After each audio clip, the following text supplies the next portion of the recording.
Hermanos, les voy a invitar que abran su Biblia en la carta a los Efesios.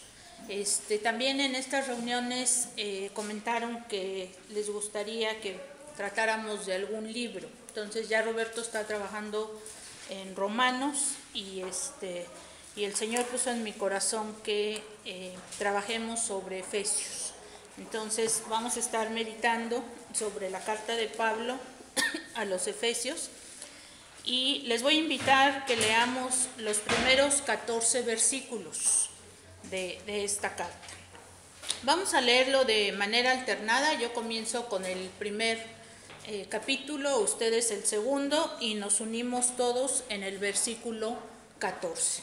Efesios 1, del 1 al 14.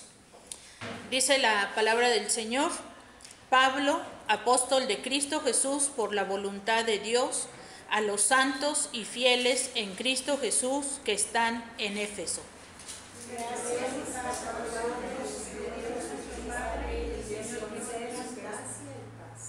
Estamos usando la versión, ¿sí?, para que podamos unificarnos todos. Dice el versículo 3: Alabado sea Dios, Padre de nuestro Señor Jesucristo, que nos ha bendecido en las regiones celestiales con toda bendición espiritual en Cristo. Dios nos escogió en Él antes de la creación del mundo para que seamos santos y sin mancha delante de Él en amor. Nos predestinó para ser adoptados como hijos suyos por medio de Jesucristo, según el buen propósito de su voluntad, para alabanza de su gloriosa gracia que nos concedió en su amado. En Él tenemos la redención mediante su sangre, el perdón de nuestros pecados, conforme a las riquezas de la gracia que Dios nos dio en abundancia con toda sabiduría y entendimiento. Él nos hizo conocer el misterio de su voluntad, conforme al buen propósito que de antemano estableció en Cristo, para llevarlo a cabo cuando se cumpliera el tiempo, reunir en Él todas las cosas, tanto las del cielo como las de la tierra. En Cristo también fuimos hechos herederos, pues fuimos predestinados según el plan de aquel que hace todas las cosas conforme al designio de su voluntad, a fin de que nosotros, que ya hemos puesto nuestra esperanza en Cristo, seamos para alabanza de su gloria. En Él también ustedes, cuando oyeron el mensaje de la verdad, el evangelio que les trajo la salvación y lo creyeron, fueron marcados con el sello que es el Espíritu Santo prometido. Este garantiza nuestra herencia hasta que llegue la redención final del pueblo adquirido por Dios para alabanza de su gloria. Vamos a meditar en esta mañana. He titulado este mensaje a los santos y fieles en Cristo. Esta frase viene en el versículo 1 y Pablo dice en Éfeso, haciendo el estudio y las revisiones, los manuscritos más antiguos dicen que no viene en Éfeso, no viene esta palabra. Y algunos argumentan que acá cuando dice que Pablo en el versículo 15 dice, me enteré de la fe de ustedes, dice, no puede ser porque Pablo estuvo con los efesios mucho tiempo. Entonces pareciera ser que era para otro. Y algunos autores dicen, bueno, es que la carta fue escrita para diferentes iglesias, no nada más para Éfeso, sino para diferentes iglesias. Quiero meditar en esto. Yo por cuestiones de mi trabajo tengo muchas juntas y siempre estamos en juntas, ¿no? Mi mamá me dice, ¿y arreglan algo? Y yo digo, pues a veces, ¿no? A veces no. Y cuando yo me pongo a meditar, ¿por qué tantas juntas? ¿Por qué tantas discusiones? ¿Por qué tantas cosas que no se arreglan?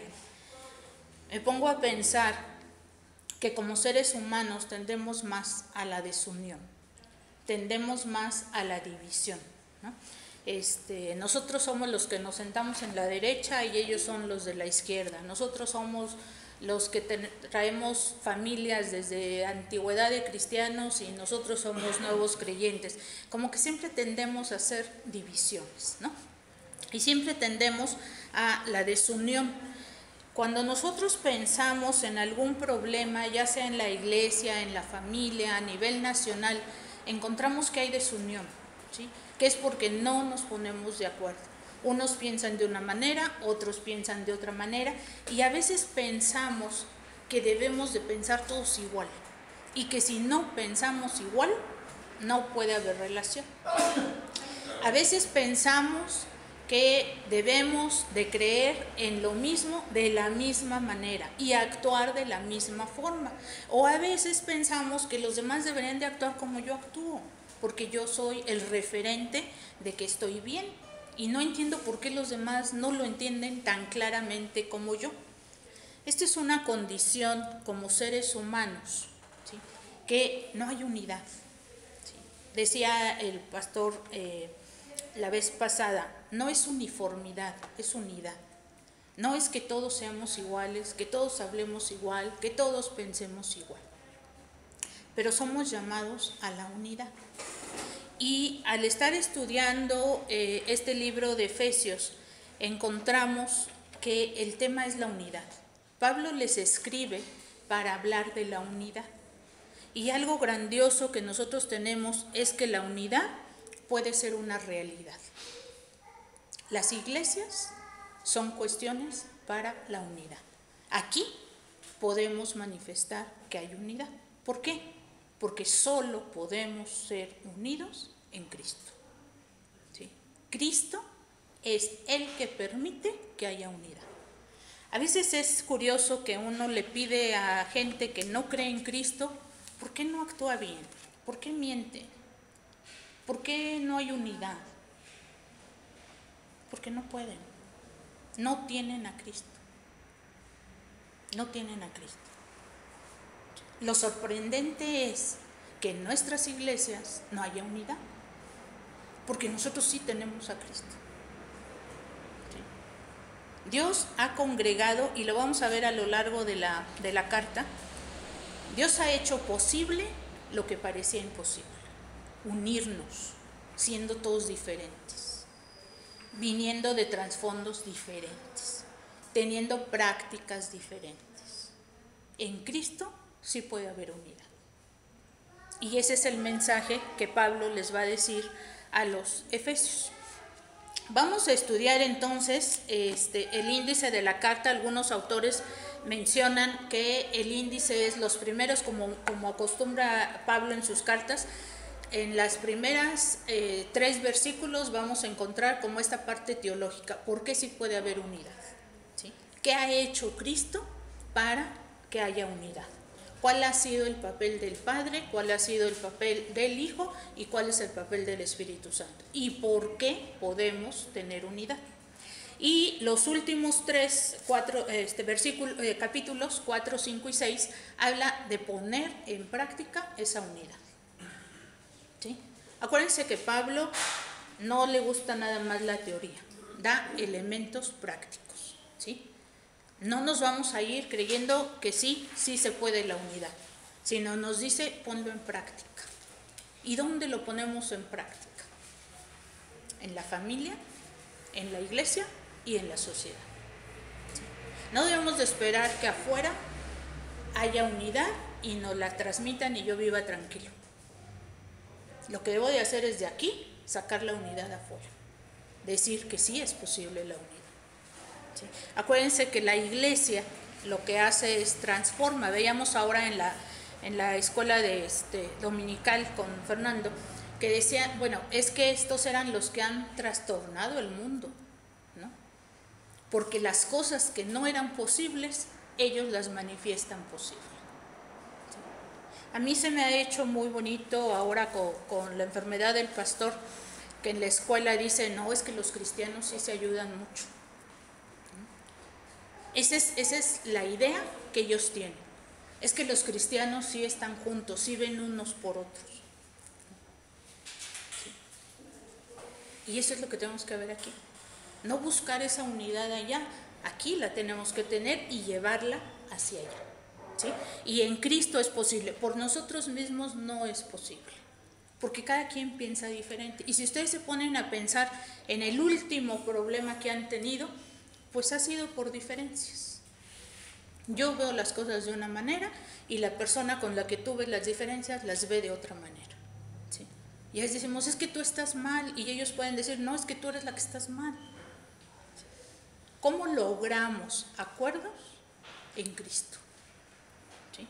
Cuando el otro se somete a lo que Cristo quiere y cuando yo me someto a lo que Cristo quiere. Y ahí encontramos unidad. ¿Sí? Es la única manera en que podemos encontrar esta unidad. Por eso es que entonces esta carta es vigente ahora. ¿Sí? Necesitamos, desde el año 2000, yo me acuerdo, yo investigo sobre temas de familia, y yo me acuerdo que desde cuando iba a ser el año 2000 decían, las familias ya se acabaron los matrimonios, ya se acabaron las parejas, la gente no se quiere casar, y siempre me cuestionaban, ¿y para qué estudias eso? Ya la familia no funciona, el modelo no funciona. ¿Sí? Pero ese modelo fue creado por Dios. Y es cierto, hermanos, un matrimonio donde no está Cristo es muy difícil. Es muy difícil. ¿Sí? Porque cada quien piensa de manera diferente. Cada quien quiere poner las cosas de manera diferente. Si no el esposo y la esposa se unen a lo que Cristo quiere, es bien difícil. Tenemos que someternos bajo el señorío de Él. Por eso la carta es muy actual. ¿Sí? Fue escrita por Pablo, es en allá por el año 61, 62 después de Cristo, pero para el 2015 necesitamos unidad. Necesitamos hogares en donde haya unidad. Necesitamos una sociedad donde haya unidad. Necesitamos iglesias donde haya unidad. ¿Sí? Necesitamos ser agentes de esa unidad, decirle al mundo, sí se puede, ¿sí? No son nuestros gobiernos, no son nuestros políticos, no son nuestras reformas sociales, no son nuestras reformas políticas, es Cristo el que da la unidad. Y eso ellos tienen que saberlo. ¿Sí? Vamos a ver entonces, dividir así grosso modo estos primeros 3 capítulos donde vamos a ver por qué Cristo es la unidad, y en los últimos vamos a ir viendo cómo lo llevamos a cabo en los hogares, cómo eso se aplica en los hogares. Si ustedes recuerdan, Pablo visita por primera vez a Éfeso, que hoy pertenece al país de Turquía, y en Hechos 18 nos relata que él pasó ahí, ¿sí? Y él pasó a Éfeso y predicó. Esta predicación la siguió Apolos y la siguió también Aquila y Priscila. Y entonces ellos siguieron predicando ahí en Éfeso. En su segunda visita que Pablo hace a Éfeso, algunos dicen que duró 3 años. En Hechos 19:10 dice que duró 2 años. Y algunos dicen, bueno, esto es nada más parte del periodo que duró, en sí estuvo 3 años. Entonces imagínense un lugar que era la iglesia más prominente de Asia, que estaba junto a un río, Caistro, que dicen que con este río navegaban y era una ciudad muy importante, ¿sí? Ya después se contaminó este río y fue la decadencia de Éfeso. Pero era una ciudad muy importante en donde Pablo estuvo un buen tiempo. ¿Sí? Algunos dicen 2 años, algunos dicen 3, dejémoslo en 2 y medio, ¿no? Pero es bastante tiempo el que Pablo estuvo compartiendo con ellos y estuvo enseñándoles y estuvo dándoles a conocer qué era. La primera vez que Pablo llega, ellos le dicen, es que nosotros conocemos del bautismo, pero de Juan, ¿sí? Y entonces él empieza a enseñarles. Esta segunda vez que va Pablo ahí a Éfeso, por eso dicen algunos autores, sí es a la iglesia de Éfeso, porque demuestra como esa calidez, como ese conocimiento de la población, cuando alguien está relacionado con alguien. En este viaje que hace, ¿se acuerdan que había un templo a Diana, ¿sí? Que era su personaje principal ahí en Éfeso, ¿no? Algunos comentaristas dicen, es como aquí que se habla de la Virgen de Guadalupe, ¿sí? Para ellos era su veneración, ¿sí? Y cuando Pablo llega, le dicen, es que está haciendo cosas que no debe. Aquí adoramos a Diana, ¿sí? Y algunos de los hermanos le dicen a Pablo, mejor no salgas porque te van a linchar. Ajá. Y dicen que estaban en el teatro, que caben como 25,000 personas, ahí gritando que Diana era diosa de los efesios, ¿sí? Entonces, esta era la manera en la que estaba esta ciudad. Era una de las mejores iglesias, de las más grandes, de las más prominentes. Imagínense, ahí estuvo Apolo, estuvo Aquila, estuvo Priscila y estuvo Pablo, ¿sí? Y en el último viaje, cuando Pablo ya va a Jerusalén, lo manda llamar a los ancianos de Éfeso a Mileto, ¿sí? Una ciudad cercana.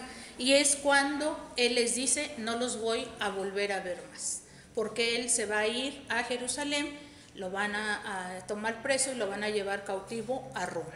Ajá. Entonces, este es el contexto de esta carta. Esta es la ciudad a la que Pablo le está escribiendo la carta. Dicen que de cuando Pablo habló a los ancianos en Mileto y se despidió, más o menos 4 años después es cuando escribe la carta, cuando él empieza ese carcelamiento en Roma. Y esta carta la escribe junto con la epístola de Colosenses, ¿sí? De hecho, hay muchos pasajes paralelos entre Efesios y Colosenses. Y dicen que la escribe en la misma, en el mismo tiempo. Y las dos, tanto la de Colosenses como esta de Efesios, las envía con Tíquico. Tíquico estaba con él y lo manda a Colosas y Tíquico va junto con Onésimo, que lleva la carta de Filemón. ¿Se acuerdan que Filemón había sido su amo y Onésimo se fue? Y entonces Pablo lo regresa con su amo y le da una carta para que la lleve. Esto entonces esta carta es más o menos 4 años después de que él se despide en Mileto, cerca del año 62. La iglesia de Éfeso se componía de convertidos judíos y también gentiles. Estaban los dos grupos, ¿sí? ¿Se imaginan cómo estaba la iglesia con judíos que seguían toda una tradición y con gentiles que estaban recién llamados al cristianismo, ¿sí? Y que querían ser tratados igual? Ahora eran cristianos, ya no eran judíos, ya no eran griegos, ahora eran cristianos, ¿sí? Y Pablo les habla, porque Cristo también puede hacer unión entre judíos y gentiles, ¿sí? Aún con todas las tradiciones. Los judíos, acuérdense que ellos querían que se cumpliera toda la ley, ¿sí? Y los gentiles decían, pero ¿para qué ley? Pues no, que es por gracia, ¿sí? Y los judíos decían, bueno, sí es por gracia, pero es que tienes que seguir estos, ¿no? ¿Sí? O sea, tampoco es así tan a la libre. Y los gentiles decían, pues es que Pablo así lo predicó, ¿sí? No es tan a la libre porque Cristo ya hizo toda la obra. ¿Por qué ahora me ponen otras cargas? ¿Sí? Entonces, Pablo comienza esta carta. Este Efesios es el que también después Juan manda una carta en Apocalipsis a los Efesios, ¿sí? Que es de las primeras iglesias que menciona ahí en Efesios de Asia Menor. ¿Y qué les dice a los Efesios? Lo que tengo contra ti es que has dejado tu primer amor. ¿Sí? Has sido fiel en la doctrina, has quitado a los grupos que traen otras cosas, pero te falta el primer amor, ¿sí? Y más o menos las cartas de Juan es allá por el año 90, ¿sí? Entonces estamos hablando como 30 años después, ellos se mantuvieron en unidad. Y les dice Juan, nada más te falta volver a tu primer amor, ¿sí? Pablo hace como toda buena carta. Bueno, nosotros ahora cuando hacemos cartas, o ya no hacemos cartas, pero hacemos correos electrónicos, al final ponemos nuestro nombre. O ya ni lo ponemos porque ya el correo dice quién lo mandó, ¿sí? Pero acá Pablo se identifica, es él, ¿no? Y comienza entonces diciendo que es él, yo Pablo. Ajá. Y luego viene cuál es su rango. Dice que es apóstol de Cristo Jesús. Ese es con lo que él se identifica. Se identifica como apóstol de Jesucristo y es el único título que se atreve a poner. Si ustedes se acuerdan, allá en Filipenses, él dice todo lo que él era, ¿sí? Su defensa. Y él dice, yo en cuanto a la ley era fariseo, soy hebreo de hebreos, de la tribu de Benjamín, y dice todo el linaje que él tenía, ¿no? Pero acá nada más dice, soy apóstol. ¿Y qué es un apóstol? Un apóstol es un mensajero, es un enviado, ¿sí? Pero no es nada más que lo envía, es que representa a la persona que lo envió. Pablo estuvo trabajando mucho tiempo en el Sanedrín, y el Sanedrín, cuando mandaban a alguien, era que esa persona iba en nombre y representación del Sanedrín, ¿sí? No era fulano de tal nada más que iba, sino él estaba representando al Sanedrín. Pablo así dice, yo soy apóstol, y mi mensaje, la ventaja, la calidad, la fuerza que tiene es porque Cristo me mandó. No estoy viniendo yo. Y yo creo que esto hace falta que uno entienda. Los ministerios que tenemos en la iglesia es porque Cristo nos puso, ¿sí? No es porque los buscamos, no es porque los queremos, ¿sí? No es porque nos los hemos ganado, ¿sí? Es por voluntad de Dios, ¿sí? ¿Qué es lo que hago? A veces la iglesia no reconoce el trabajo que se hace, pero quien lo puso fue Dios.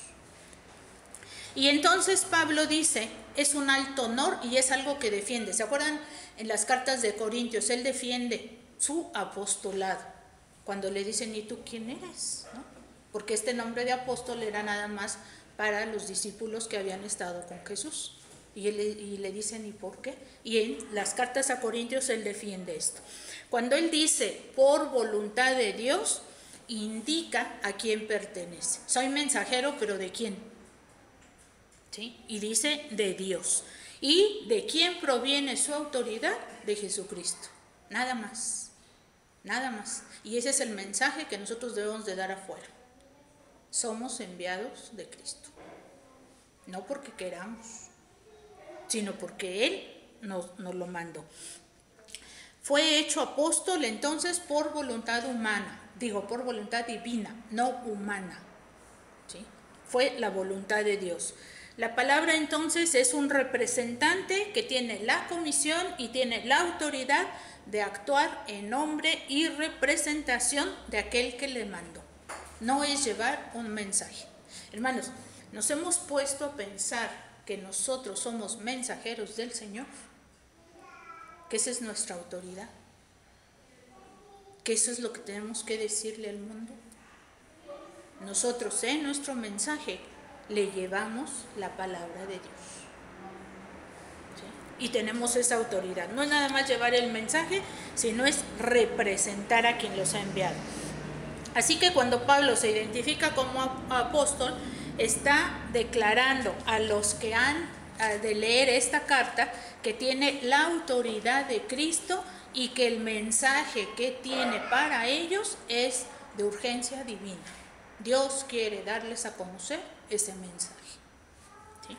Al decir que es la voluntad de Dios, entonces enfatiza que Él fue escogido y fue colocado en un ministerio apostólico, ¿sí?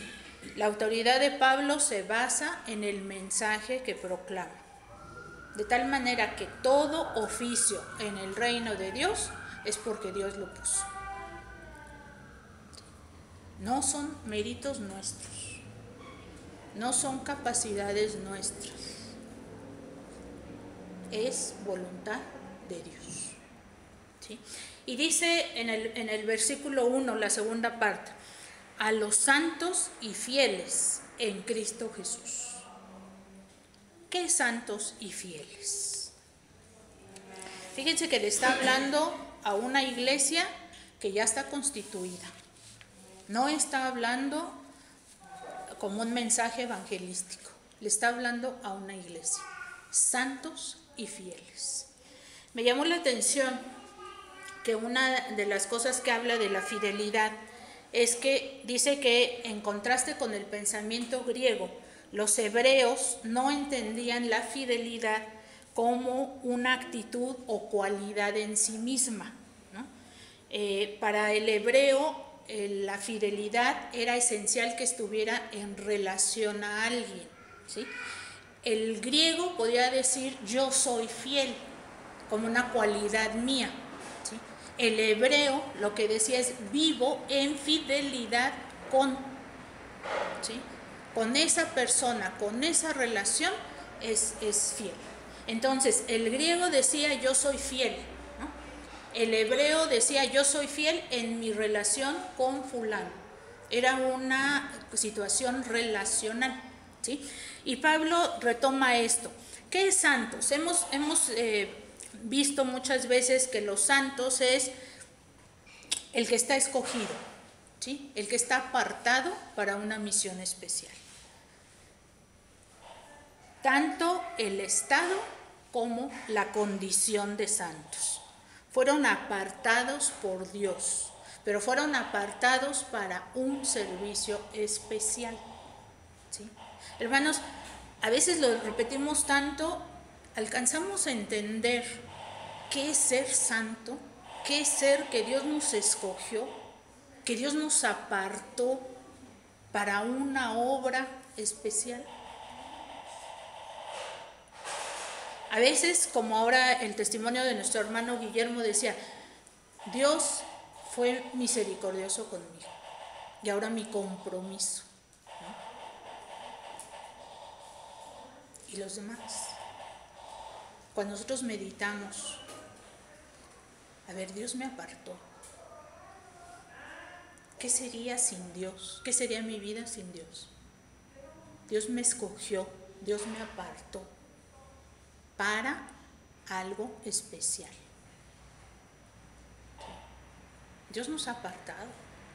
Yo creo que nosotros le tenemos que decir gracias a Dios, porque no hice nada para que Él me escogiera ni me apartara, ¿sí? No nací en una familia de abolengo, ¿sí? Yo no le puedo decir, ay Señor, pues me escogiste porque mira todas mis cualidades. No. El Señor nos apartó. Y esto es lo que Pablo les dice. Ustedes son apartados por Dios para un servicio especial. Esto se refiere también al estado espiritual que tenemos, en donde nos hallamos por la gracia de Dios, desde el punto de vista de Dios. Es esto que ha hecho Dios desde un hecho inicial y un estado actual del creyente. Nos escogió para un ministerio. Qué misericordia del Señor. Nos escogió sin tener por qué. A veces uno pregunta, ay Señor, pero fulano de tal es tan bueno, ¿por qué no lo escoges? Delante de Dios, dice Isaías, nuestras buenas obras son trapos de inmundicia. Y decía, o a veces alguien, ¿por qué Dios no escoge a esas personas que son tan buenas? Me sorprende. Y decía un misionero, a mí lo que me sorprende es por qué escoge a algunos. No porque no escoge a todos, ¿por qué escoge a algunos? ¿Sí?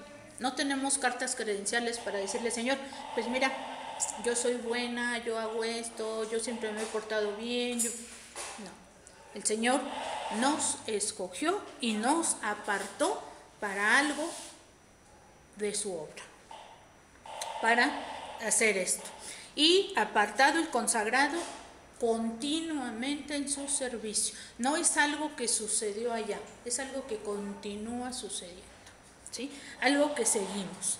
Santos es entonces una designación del carácter de los cristianos como miembros del pueblo de Dios, y también nos señala cuál es nuestro destino final. Vamos hacia nuestro Dios, ¿sí? Vamos hacia allá. Y fieles, tanto en la concepción griega, ¿sí? Esa fidelidad como fieles, y dice Pablo, en Cristo Jesús, ¿sí? Fieles en la relación con Cristo, ¿sí? También aprendí que dice un diccionario que no se debe de decir lealtad a las personas, que cuando uno es leal es a una causa. Cuando uno es fiel es la relación con la persona, ¿no? Yo no sé si estará bien o no, pero somos fieles en Cristo. Y la fidelidad la tenemos en la relación con Dios, ¿sí? Y somos fieles porque Él permanece fiel. ¿Sí? Nuestra fidelidad a Cristo es nada más reflejo de la fidelidad de Él. Él permanece fiel, ¿sí? Él dijo, te aparté, mi hijo eres tú, y no nos deja. Aunque nosotros digamos, ya no queremos esa relación con Dios, ya no queremos esa relación con la iglesia, Él permanece fiel. Él no nos deja, ¿sí? Aunque nosotros queremos romper la relación, Él es fiel. Y a veces la relación humana, hermanos, es muy frágil. Con cualquier cosita la queremos destruir. Ay, es que no hizo lo que yo quería. Ay, es que no se porta como yo quiero. Ay, es que me trató mal. Ay, es que me vio feo. Ay, es que ya me dijo esto. O no me dice nada, ¿sí? Y las cortamos. Dios permanece fiel. Dentro de nuestra infidelidad, Él permanece fiel. Y nosotros somos fieles en la relación con Cristo porque Él permanece fiel, ¿sí? Dice la carta que Dios nuestro Padre y el Señor Jesucristo les concedan gracia y paz. Acá tenemos otros dos términos que son muy interesantes: la gracia y la paz. Este mismo saludo Pablo lo usa en Filipenses. También les dice gracia y paz. Que esto habla de los mejores sentimientos que Pablo puede tener para sus destinatarios. ¿Cómo saludamos nosotros a los hermanos? Ay, hermano, ¿por qué no has venido? O ay, hermano, es que ahora no hiciste esto. ¿Sí? Pablo les dice gracia y paz. O ni los saludamos. Gracia y paz. Refleja las raíces de los judíos de la fe. La gracia, esta expresión que refleja la cultura griega y que es la esencia de nuestra fe cristiana. ¿Sí? Y paz, que es el saludo tradicional de los judíos. Y es una expresión que refleja la condición que es el resultado de la gracia. No podemos tener paz sin gracia. ¿Sí? Viene la gracia del Señor. Viene el regalo de Dios. ¿Sí? Yo no sé si alguna vez ustedes se han sentido culpables de algo. A lo mejor no se portan mal, pero a veces uno se siente culpable de algo, ¿no? Y esa carga, ese peso, es bien difícil. Ay, si no hubiera dicho esto, o ay, si hubiera dicho. Creo que nos arrepentimos más de lo que dijimos que de lo que no dijimos, pero si no hubiera dicho esto, si no hubiera pasado por ahí cuando me preguntaron esto, si no me hubiera enojado, si no hubiera hablado enojada, si no hubiera... Y esa carga, ¿sí?, es bien difícil. La gracia es limpiarnos de esa carga. ¿Sí? Es como si el Señor regresara, mira, no pasó nada, estás limpio. Yo me encargo de esas consecuencias de lo que hiciste. Esa es la gracia. El Señor limpiando nuestros delitos y nuestras faltas. Sentirnos libres. ¿Sí? Cuando hemos tenido una mala relación con alguien y llegamos y pedimos perdón o nos piden perdón y restauramos la relación, es una tranquilidad y una paz. ¿Por qué? Porque esa falta ya fue borrada. Esa es la gracia y paz que Pablo les dice a los efesios. Se destruye ese sistema de creencias de los judíos. Ya no es por buenas obras. ya no es por los ritos que hagan, ya no es porque cumplan la ley, ahora es la gracia. ¿Sí? Ahora Dios está mostrando que Él tiene gracia para con nosotros. Significa entonces no nada más ausencia de conflicto el que tengamos paz. Significa la presencia de bendiciones. Nuestra paz no depende si hay guerras o no hay guerras. Nuestra paz depende que el Señor nos dio su gracia. En medio de las tribulaciones, en medio de las guerras, en medio de los conflictos, podemos tener paz porque nuestra paz depende de la gracia que Dios nos dio. ¿No es algo maravilloso?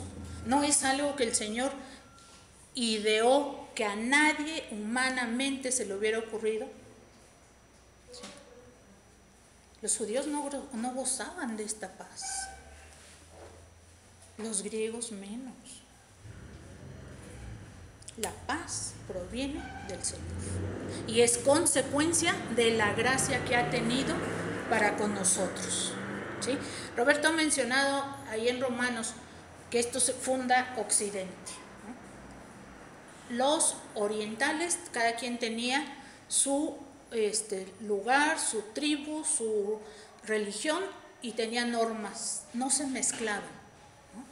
Los judíos decían, ¿qué se necesita para ser judío? Nacer judío. ¿Sí? En Occidente se dan las mezclas. ¿Sí? Y acá el Señor dice, de todos pueden ser uno. No importa el trasfondo, no importa la historia, pueden ser uno en Cristo. ¿Sí? Y como consecuencia, tener la paz de Dios. La gracia produce la paz, no al revés. La paz no produce gracia. La gracia produce la paz. Cuando nosotros nos sintamos intranquilos, cuando nos sintamos ansiosos, recordemos, Dios nos ha dado la gracia. ¿Qué más queremos? ¿Qué más pedimos? Como seres humanos es fácil prendernos en la ansiedad y en la preocupación. ¿Y si pasa esto? ¿Y si pasa lo otro? ¿Y si no es? Cosas que a lo mejor ni van a pasar, pero ya estamos preocupándonos y viendo cómo la vamos a solucionar. ¿Sí? El testimonio del hermano Guillermo decía, cuando yo iba a quirófano, me decían, oiga, ¿y usted por qué está tranquilo? Porque es una paz que el mundo no conoce. Y él decía, ¿por qué? Porque recordó que está en las manos de Dios. Y recordó que los médicos estaban en las manos de Dios. Sí. Cuando nos sentimos intranquilos, tenemos que recordar en dónde estamos. ¿Quién es nuestro Dios? ¿Quién nos escogió? ¿Quién nos consagró a su servicio? ¿Quién limpió y pagó nuestros delitos y pecados? Y entonces viene la paz. La gracia significa un don, algo que recibimos. Se refiere a el origen y la calidad de nuestra vida cristiana. La vida cristiana tiene la fuente en Dios, ¿sí? Y produce este don inmesurable de una vida que va creciendo. No es un don chiquito que ya se acabó. No es un dulcecito que supo muy rico, pero ya se acabó. La gracia es infinita. ¿Sí? Ambos, la gracia y la paz, son de parte de Dios nuestro Padre y del Señor Jesucristo. Dice Pablo ahí en Efesios, que Dios nuestro Padre y el Señor Jesucristo les concedan gracia y paz. ¿Sí? La gracia y la paz viene de Dios el Padre y del Señor Jesucristo. ¿Sí? El apóstol entonces habla de una relación única. Tienen gracia, entonces van a tener paz. Recordemos, hermanos, en nuestras vidas intranquilas, en nuestras ansiedades, en nuestras preocupaciones, tenemos la gracia de Dios. Y resultado de esa gracia es la paz. ¿Sí? Y aunque veamos la noche tenebrosa y la noche oscura, el Señor está ahí. ¿Sí? Él nos escogió, Él permanece fiel, Él no nos deja y Él nos dio su gracia. Gracia responde a borrar el pecado que nos debilita. Y la paz es apagar la tormenta que provoca las consecuencias del pecado. Estamos limpios. Estamos limpios por la obra del Señor Jesucristo. No crean que voy a predicar todo hasta el 14 que leímos, pero sí les voy a dejar que lean los otros para ver las bendiciones que hay de tener esta gracia. No viene la gracia sola, vienen muchas bendiciones que a veces andamos por la vida con el costal de bendiciones guardado y no las usamos, no nos las apropiamos, ¿sí? Y vivimos vidas que pareciera ser que no tenemos nada, pero tenemos muchas bendiciones de parte del Señor, ¿sí? Les voy a invitar a que leamos otra vez este saludo apostólico de Pablo, pero que en lugar de poner que están en Éfeso, digamos que están en la iglesia de Antioquía, ¿sí? Que esta carta apropiemos nosotros y apropiemos este saludo y esta bendición apostólica. Tenemos Efesios 1, 1 y 2. Dice: Pablo, apóstol de Cristo Jesús por la voluntad de Dios, a los santos y fieles en Cristo Jesús que están en la iglesia de Antioquía, que Dios nuestro Padre y el Señor Jesucristo les concedan gracia y paz. Amén. Pastor, ¿puedes orar?